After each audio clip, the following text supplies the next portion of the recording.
Cristiano Ronaldo নাকি Luka Modric, কাকে বিদায় জানাবে বিশ্বকাপ? শুক্রবার ভোর 5টায় টরন্টোতে মুখোমুখি হবেন এই দুই তারকা। বিশ্বকাপের রাউন্ড অফ 32-তে পর্তুগালের মুখোমুখি হতে যাচ্ছে ক্রোয়েশিয়া।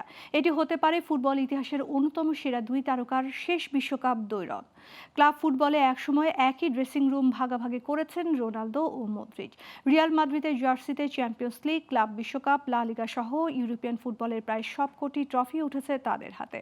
মাঠে একজন ছিলেন গোলের কারিগর, অন্যজন প্লেমেকার বা মাঠের নিয়ন্ত্রক। তবে এই দুই কিংবদন্তির ক্যারিয়ারে একটি বড় অপূর্ণতা রয়ে গেছে: বিশ্বকাপ ট্রফি ছুঁয়ে দেখার স্বপ্ন।